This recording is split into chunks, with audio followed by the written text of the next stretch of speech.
Mesdames et messieurs, bonsoir. Nous sommes le mardi 21 mai. Voici les titres de l'actualité. À la une ce soir, l'adoption du calendrier des travaux parlementaires. 50 projets de loi sur la table de l'Assemblée nationale cette année. Le président de l'Assemblée nationale appelle donc les élus à plus de disponibilité. L'essentiel de son message dans votre journal. Également dans cette édition, la signature d'accord portant sur la mise en place d'un comité de pilotage de l'Académie internationale de lutte contre le terrorisme, fait marquant de la séance de travail entre le ministre français de l'Intérieur et le ministre ivoirien de la Défense, Ahmed Bakayoko. Et dans ce 20h, votre dossier EcoPlus avec toutes ces interrogations. Quand, comment et pourquoi investir en bourse? Ce soir donc, nous allons faire une incursion dans l'univers de la Bourse régionale des valeurs mobilières, la BRVM, qui est peu connue. Rendez-vous donc dans quelques instants. Et enfin, le Malawi aux urnes ce mardi pour élire le prochain président du pays et un nouveau parlement. 7 candidats en lice, dont le président sortant, Peter Mutharika, fermeture des bureaux de vote 16h GMT, résultat attendu demain dans la soirée. Et voilà, bienvenue dans votre journal qui commence par l'actualité parlementaire. Les députés ont adopté les travaux parlementaires pour la session ordinaire 2019. Au total, 50 projets de loi sur la table. Le président de l'Assemblée nationale, Amadou Soumaoro, appelle les élus donc à plus de disponibilité. Le compte-rendu de Konaté Moussa. Le projet d'ordre du jour des travaux parlementaires pour la période du 20 mai au 1er août 2019 est adopté. 137 députés sur les 139 présents à cette séance ont voté pour ce calendrier. Durant cette période, 26 projets de loi seront examinés à l'Assemblée nationale. Les 26 textes inscrits au projet de calendrier des travaux se répartissent comme suit. 5 projets de loi ordinaire, 10 projets de loi d'autorisation de ratification et de convention internationale, et 11 projets de loi de ratification d'ordonnance. Au regard du délai imparti pour l'examen des 26 projets de loi, le président de l'Assemblée nationale, Amadou Soumaoro, souhaite une accélération dans les activités. Vu le nombre de textes que nous avons à examiner, je vous propose que nous travaillions les lundis et les vendredis. Dans cette optique, je demanderai également au gouvernement d'accepter de venir présenter les projets de loi les mardis et les mercredis. Je voudrais vous inviter à prendre toutes les dispositions pour participer effectivement aux séances qui seront programmées pour enrichir les projets de loi de vos contributions. Cette année, 50 projets de loi sont sur la table des députés. Selon Amadou Soumaoro, les projets de loi sur le code de la famille et celui de la construction et de l'urbanisme sont les plus attendus. Et vous l'avez vu ici hier en image, la signature d'un protocole d'accord portant sur la mise en place d'un comité de pilotage de la prochaine Académie internationale de lutte contre le terrorisme. C'est d'ailleurs l'un des moments forts de la rencontre entre le ministre d'État Ahmed Bakayoko et le ministre français de l'Intérieur en visite de travail à Abidjan. Notre reporter Abou Sanogo revient sur ce protocole d'accord. Christophe Castaner, ministre français de l'Intérieur reçu par le ministre d'État, ministre de la Défense Ahmed Bakayoko pour une séance de travail. Séance portant sur le renforcement de la coopération entre la France et la Côte d'Ivoire dans le domaine de la lutte contre le terrorisme, de la formation des forces ivoiriennes, de la coopération avec la gendarmerie nationale et le projet de construction de l'Académie internationale de lutte contre le terrorisme. Une rencontre matérialisée par la signature d'un protocole pour la mise en place d'un comité de pilotage de la dite Académie internationale de lutte contre le terrorisme. Nous avons échangé sur des questions qui nous intéressent particulièrement, la lutte contre le terrorisme, l'accélération de la mise en place de l'Académie de lutte contre le terrorisme, volonté de nos deux chefs d'État. Nous avons également parlé de la coopération qui est très dynamique entre la Côte d'Ivoire et la France dans le domaine de la sécurité avec les forces de gendarmerie. En tout cas, ça a été un très grand honneur de le recevoir en Côte d'Ivoire. Nos échanges ont porté sur ces coopérations absolument indispensables que nous construisons ensemble, notamment dans la lutte contre le terrorisme, même si la Côte d'Ivoire n'est pas aujourd'hui un pays cible. Ce qui se passe dans le concert régional que nous connaissons montre qu'il y a toujours un risque. Il y a des tentatives qui ont été déjouées sous l'autorité des forces de sécurité intérieures de Côte d'Ivoire et avec lesquels nous avons eu l'occasion de coopérer. Cette coopération, elle est indispensable en matière de lutte contre le terrorisme et il nous faut la renforcer encore. Des formations liées aux menaces terroristes au profit des cadres ivoiriens et d'horizons divers seront dispensées à l'Académie internationale de lutte contre le terrorisme. Les travaux débutent en septembre prochain. Dans ce 20h également, le comité de suivi des accords évalue l'état d'avancement des projets communs aux deux pays. En clair, ce sont des accords qui lient la Côte d'Ivoire au Maroc. Sur la question, la délégation ivoirienne et marocaine se disent satisfaites du niveau de réalisation des projets initiés. On en sait plus avec Michel Digré. Sur les 120 projets initiés dans le cadre de la coopération entre le Maroc et la Côte d'Ivoire, 40 sont achevés, 75 sont en cours de finalisation, mais certains rencontrent des difficultés. C'est ce qui ressort de l'évaluation des projets initiés par les deux pays depuis 2014. Nous avons passé en revue un certain nombre de projets pour leur permettre d'avancer, passer en revue un certain nombre de points de blocage quand ils existaient et avec la diligence des départements ministériels de Côte d'Ivoire, nous avons pu imaginer des solutions pour débloquer les situations quand elles étaient bloquées et accélérer certains projets quand on pouvait les accélérer. Contrairement à ce qu'on peut penser, les projets avancent et notamment le projet La Baie lagunaire auquel les Ivoiriens accordent un intérêt tout particulier. Le responsable du projet nous a donné l'assurance que les choses avancent bien et que vraiment les Ivoiriens peuvent être rassurés. Un peu plus de 50 opérateurs économiques marocains sont impliqués dans ces projets en Côte d'Ivoire avec 80 partenaires nationaux. Et en image, la délégation marocaine et l'ambassadeur du Maroc en Côte d'Ivoire sur le chantier de la mosquée Mohamed VI. C'est dans la commune de Trècheville. Les travaux ont débuté en novembre 2018, fruit de la coopération ivoiro-marocaine sur une superficie de 2 hectares avec une capacité de 7000 places, 2 salles de prière, 4 écoles coraniques, une salle de conférence, un centre commercial, des jardins et parking. À ce jour, 90% des pieux réalisés, fin des travaux début 2022, selon notre reporter Amadou Walter. Et en attendant la réalisation de ce projet, c'est le mois de Ramadan. La communauté musulmane vient de rompre son jeûne à 18h24 à Abidjan. Place en ce moment à la prière. C'est un moment de partage et de solidarité. La ministre Mariatou Koné, en qualité de membre du comité politique du RHDP, fait don de 5 tonnes de riz et 5 tonnes de sucre aux fidèles musulmans pour les soutenir. Elle leur demande de prier pour la paix en Côte d'Ivoire. Nous y reviendrons certainement dans nos prochaines éditions. Mariatou Koné, justement, qui a été reçu par le président du Niger, Mahamadou Issoufou, les raisons avec Mamadou Kwasi.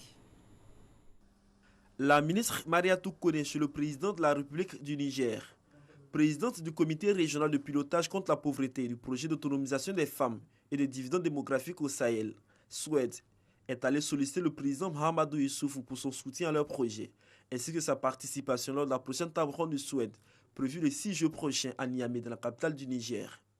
Nous avons présenté les acquis de ce projet parce que suite à ce lancement, le projet a été accordé en 2014 et nous voici en train de faire la mise en œuvre du projet SWED. Et nous avons donc présenté les acquis de ce projet. Et comme c'est son bébé, le projet a si bien marché que 6 pays avaient démarré, mais un 7e pays s'est ajouté, c'est le Bénin. Et d'autres pays sont en train de frapper à la porte. Et le projet a donc si bien marché que nous avons désormais besoin de ressources additionnelles. J'ai la joie de vous annoncer que le président a décidé de ne pas nous lâcher.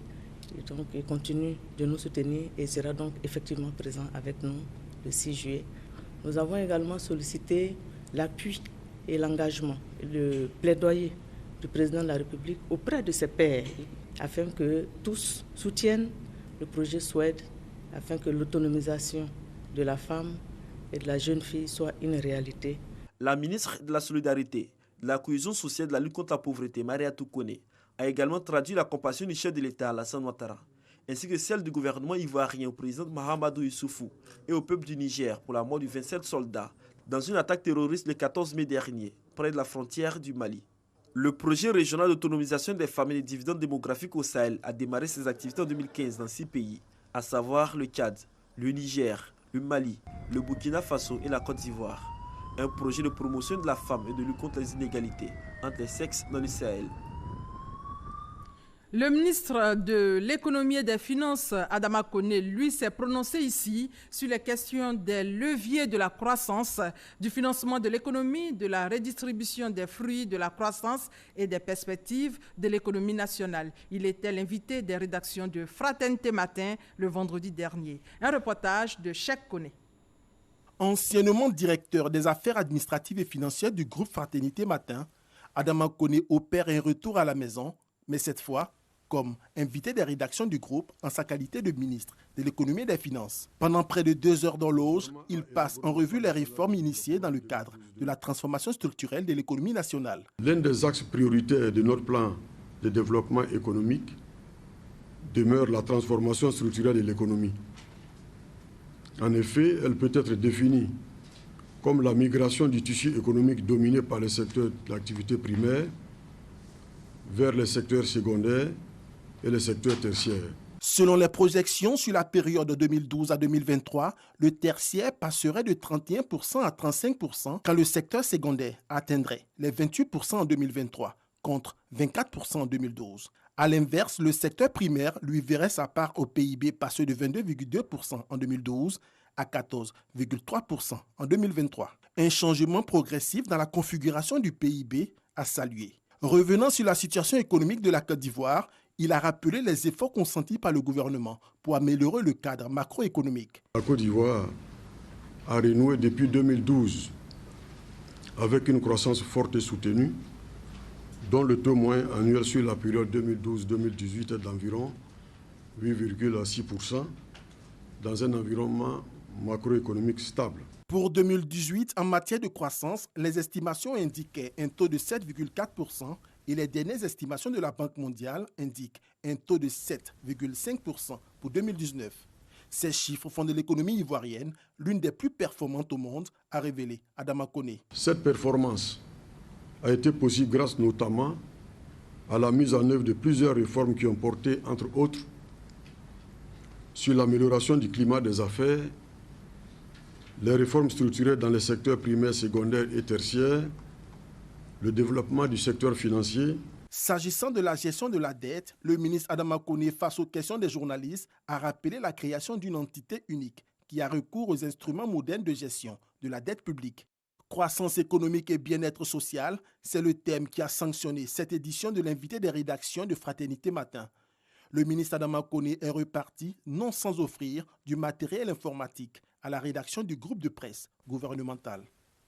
Une banque décide de mettre à la disposition des PME ivoiriennes une enveloppe d'une valeur de 350 milliards de francs CFA pour le financement des PME sur une période de 4 ans. C'est une contribution au développement donc des PME. La signature de convention entre le secrétaire d'État chargé de la promotion des PME et l'établissement bancaire. Reportage Jean-Luc Bangbo. 350 milliards de francs CFA, c'est le montant que la Société Générale Côte d'Ivoire s'engage à mettre à disposition des petites et moyennes entreprises pour leur accompagnement financier. Un engagement qui vient booster la politique de développement des PME, déjà amorcée en vue de favoriser l'émergence d'un tissu d'entreprises performantes en Côte d'Ivoire. Cet apport, cette convention, permettra donc aux PME de bénéficier, celles qui veulent véritablement donc se mettre aux normes, de bénéficier de financement pour agrandir leur entreprise et accroître leur capacité de production. C'est un partenariat qui est mis en place, pas pour fabriquer des pépites d'or, mais pour aider à polir les pépites qui existent et les aider à grandir. Des modèles de financement adaptés à chaque profil, une réduction des coûts supportés par les PME, accompagnement par des partenaires techniques. Telles sont quelques solutions concrètes contenues dans cette convention. Pour être éligibles, les PME devront respecter certains critères. Quand on parle de financement d'une PME, c'est de pouvoir voir sur le compte bancaire des flux. hein. La PME doit être formelle. Elle doit avoir ensuite une activité qui est clairement compréhensible quand on voit les flux qui arrivent sur le compte. Si rien passe sur un compte bancaire, c'est difficile pour la banque d'aller financer. Il faut qu'elle soit structurée, qu'elle ait une comptabilité. Et puis, ce qui est le plus important peut-être, c'est un entrepreneur à la tête de la PME qui ait confiance en lui-même, qui ait confiance dans ses équipes, dans son produit et qui avance de manière structurée dans son développement. Outre l'accompagnement financier, la Société Générale ouvrira en Côte d'Ivoire une maison de l'entreprise, un business center qui offrira tous les services dont une entreprise a besoin pour se développer de façon durable. Et on en vient ce soir au dossier EcoPlus. Nous allons faire une incursion dans l'univers de la Bourse régionale des valeurs mobilières, la BRVM, peu connue. Quand, comment et pourquoi investir en bourse? C'est le dossier EcoPlus de ce soir avec Cheikh Kone.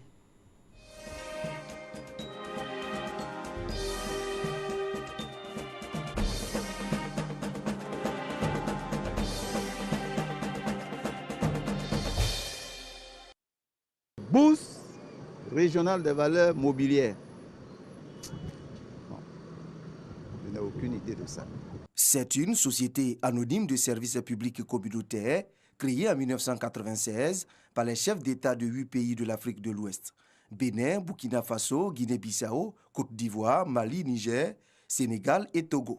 La Bourse régionale des valeurs mobilières BRVM est une institution financière spécialisée. Je la prenais pour une structure de richards, des gens qui sont nantis et tout ça là. Mais depuis que j'ai fait la formation, j'ai compris que même un citoyen lambda peut faire sa richesse là-bas. Il suffit d'approcher votre banque, on peut vous conduire auprès des SGI.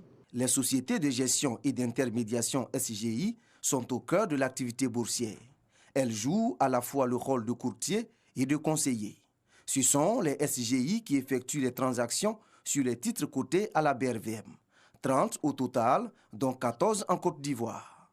Ces structures travaillent en collaboration avec les banques teneurs de comptes conservateurs. Pour donner un exemple pratique, les institutions financières en question, une fois qu'elles décident d'investir, de placer sur le marché financier, elles contactent un courtier, ça c'est la procédure normale, pour placer un ordre d'achat de titres. Une fois qu'elles ont contacté ce coursier-là, elles se tournent vers une banque teneur de compte comme nous, par exemple, en vue de recevoir les titres qu'elles vont acheter. Donc nous, derrière, nous nous chargeons de nous assurer que la transaction se déroule en de bons termes. Le marché boursier est réglementé. Les activités de veille et de contrôle sont assurées par le Conseil régional de l'épargne publique et des marchés financiers, CREPMF. Il arrive que le régulateur adresse des sanctions administratives. Il arrive également que le régulateur adresse des sanctions pécuniaires. Sur le marché boursier, on ne fait pas n'importe quoi. Deux types d'investisseurs animent le marché. Les institutionnels et les particuliers, encore appelés petits porteurs. C'est-à-dire ceux qui achètent les titres cotés en bourse. Le constat que j'ai fait, c'est pour une entreprise pétrolière et que j'avais payé dans le temps à 1000 francs et aujourd'hui c'est passé à 1500. Donc j'ai donné l'ordre, comme j'ai vu que ça peut de la valeur, j'ai donné l'ordre à ma société qui gère mon portefeuille de les céder. C'est une bonne affaire aujourd'hui. Des fois ça marche, des fois ça ne marche pas. La BRVM est pour certaines entreprises une véritable source d'investissement. L'exemple de la Caisse nationale de prévoyance sociale, CNPS. Au 3e étage de l'immeuble, le directeur financier et comptable fait des mises au point avec ses collaborateurs. Là, il faut que je vous laisse vous continuer. Je dois répondre rapidement à une demande du DG. Depuis 2012, la structure s'est positionnée comme l'investisseur de référence sur le marché boursier et récolte les fruits de ses placements selon leur maturité. Pour l'année 2018 que nous sommes en train de clôturer, nous avons réalisé 18 milliards de produits financiers. Et sur ces 18 milliards, nous avons capté 13 milliards de francs CFA avec nos investissements sur le marché boursier. C'est très intéressant et cela nous permet aussi de d'abord redistribuer, puisque nous avons procédé à 2 valorisations des différentes prestations, notamment la retraite et les allocations familiales.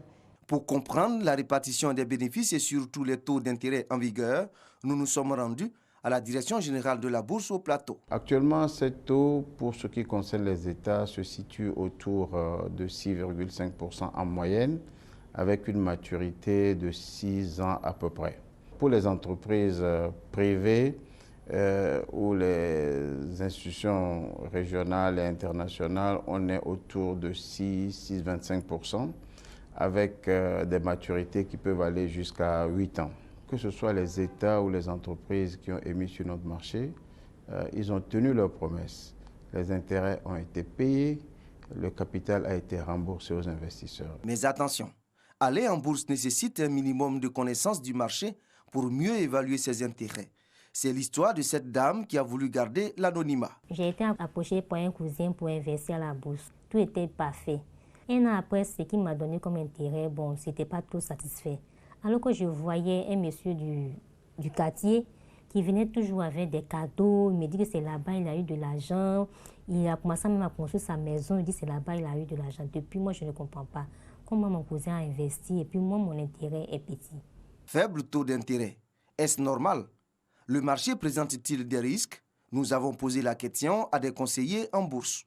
On vient en bourse pour investir aujourd'hui et on veut garder son investissement sur plusieurs années parce qu'on croit à l'entreprise dans laquelle on met l'argent. Quand vous venez en bourse, ne mettez pas les mêmes œufs dans le même panier. Essayez de diversifier, de mettre ça sur plusieurs entreprises qui sont cotées en bourse. Plus vous voulez des rendements élevés à court terme, plus généralement vous prenez des risques. Donc il faut se faire accompagner par des conseillers. Outre l'épargne, la BRVM finance les États et les entreprises. 8 500 milliards de francs CFA mobilisés en 22 ans. Le défi majeur cependant, le faible taux de liquidité. Voilà, quand, comment et pourquoi investir en bourse, vous l'aurez compris, c'était le dossier EcoPlus de ce soir, proposé par Francis Boifo. Il y a une semaine, un conflit avait secoué le département de Béoumi. Après plusieurs médiations, aujourd'hui, la vie reprend son cours normal. Reportage Kader Sogodogo. Béoumi, 60 km à l'ouest de Bouaké. Une semaine après le conflit qui a secoué la localité, la vie semble reprendre son cours normal. Un des secteurs clés est bien entendu le marché. Ami est vendeuse de poissons. Laurence, elle cherche à écouler ses aubergines. Elles occupent la même table, ce qui n'était pas possible il y a quelques jours. Une crise qui leur a causé un énorme préjudice. Ils vont chercher poisson frais, plus de 200 000. Il a eu les problèmes, je suis resté là-bas. Tous mes poissons sont gâtés. Voilà ce qui est resté. Je n'ai même pas encore eu 2 000 dedans même. Palabre n'est pas bon. Pardonnez, on ne veut plus. Ça n'a qu'à s'arrêter là. On veut la paix. Palabre est venu un coup, on n'a pas vu dedans. Il ne faut pas que Palabre vienne encore pardonner. Que dire de Oumar et Fulgence Kona, deux ouvriers du secteur du bâtiment? À la pause, les habitudes reprennent. Ils partagent ensemble le déjeuner. Au menu, poisson d'eau douce à la teke. Ici aussi, le vivre ensemble triomphe. Nous disons aux gens que non, tout ce qui est passé, c'est déjà passé, ils n'ont qu'à oublier. Nous sommes tous ensemble, nous sommes unis. C'est la même chose à moi, Oumar, nous sommes venus aujourd'hui pour venir manger à Tchéké ensemble. On a commandé à Tchéké 500 et poisson 2000. Voilà. Les victimes de ce conflit s'engagent également sur la voie du pardon. Aller de l'avant dans la paix. Je suis un électricien en bâtiment et j'ai tout perdu même. Les agents sont venus dire la population n'a qu'à venir. Donc nous sommes venus pour visiter la ville pour voir si c'est vrai. On va commencer à faire notre activité. J'avais un magasin d'informatique, de téléphones portables, autres. J'ai tout perdu, j'ai été brûlé par le feu. On prie Dieu à ce que tout revienne à normal, que la vie continue comme si on est resté en vie, c'est l'essentiel. Je pardonne tout ce qui s'est passé. Pour les élus, Béoumi a retrouvé sa quiétude. Une semaine après les incidents, on constate que les activités ont repris. Béoumi est définitivement sur la route de la réconciliation, les voies sont ouvertes. Et visiblement, Béoumi, avec l'aide de ses élus, de ses cadres et de tous ses enfants, veut aller de l'avant. Les bonnes volontés s'y mettent également pour permettre à la localité de tourner cette page sombre pour une autre plus reluisante. Et justement, ils sont condamnés à vivre ensemble. Ils ont décidé de se parler. Fils et filles de la région se sont retrouvés à la salle des fêtes de l'hôtel de ville d'Abidjan pour trouver des solutions concrètes et durables à la crise qui a frappé Béomi. Une initiative du ministre Sidi Touré. On fait le point avec Sidonie Davila. Envisager des actions communes pour la résolution de la crise à Béoumi, c'est ce qui rassemble fils et filles de cette localité du Gbeke, résidant à Abidjan. Mais que s'est-il réellement passé ce 15 mai? Comme tous les mercredis à Béoumi, c'est un jour de marché. À tout de 9h30, on a été saisi d'une altercation entre un apprenti de Massa et un chauffeur de moto-taxi. L'altercation entre deux personnes a dégénéré en un affrontement. Une rumeur est partie rapidement pour dire que le jeune qui conduit le taxi-moto est décédé. Yao Romeo, il est encore en vie. Précision faite, place aux échanges qui ont abouti à des propositions. Tout ce que nous devons faire, c'est nous organiser, nous mettre par comité. Comment nous allons faire pour approcher nos parents Gula, nos parents Baoulé, pour calmer la situation. On doit passer par la chefferie des Mandéké et les Baoulé, pour les associer à cette crise-là. Je voudrais qu'on s'y mette tous ensemble à soutenir le ministre du Touré dans sa démarche à ramener la paix et la tranquillité vraiment durable à Béoumi. Pour le fils de la région, Sidi Touré, il faut parer au plus pressé. Il faut qu'on aille parler à nos parents ce week-end-là. Nous sommes tous des cadres ici, venant de Béoumi, de tous les différents villages. Allons-y parler aux parents, c'est urgent. Pour leur dire, oui, c'est passé quelque chose, on a suivi ça à Abidjan, mais voici ce qui est en train d'être pris pour résoudre les différents problèmes auxquels vous avez dû faire face. Dans les jours à venir, plusieurs rencontres sont prévues avec le corps préfectoral et les ressortissants pour appeler à l'apaisement en vue d'un retour définitif de la paix à Béoumi. Et dans l'actualité aussi ce soir, et dans le cadre du forum 2019 de l'OCDE, ce mardi 21 mai à Paris, le vice-président de la République a co-présidé la réunion de dialogue de haut niveau sur le développement de l'Afrique. Nous vous proposons maintenant un extrait de son intervention. Regardez.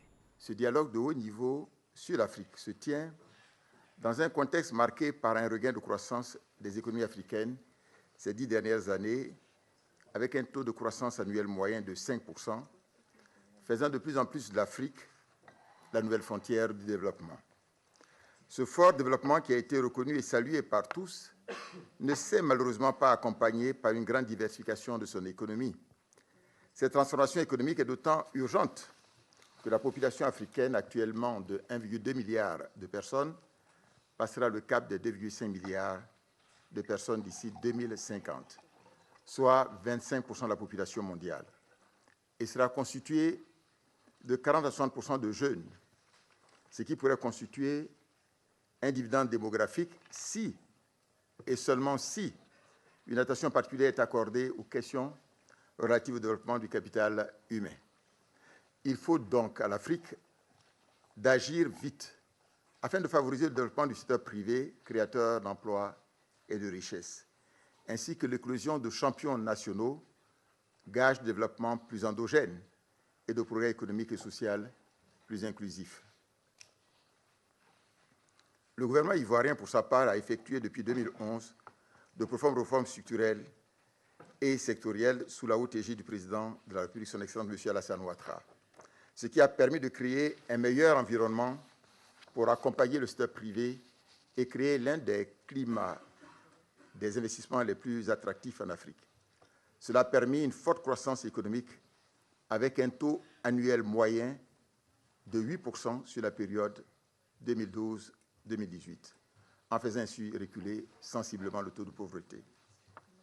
Après un premier plan de développement national 2012-2015 de 22 milliards de dollars, le gouvernement a adopté un deuxième plan 2016-2020 de 100 milliards de dollars, dont 62% à financer par le secteur privé national et international.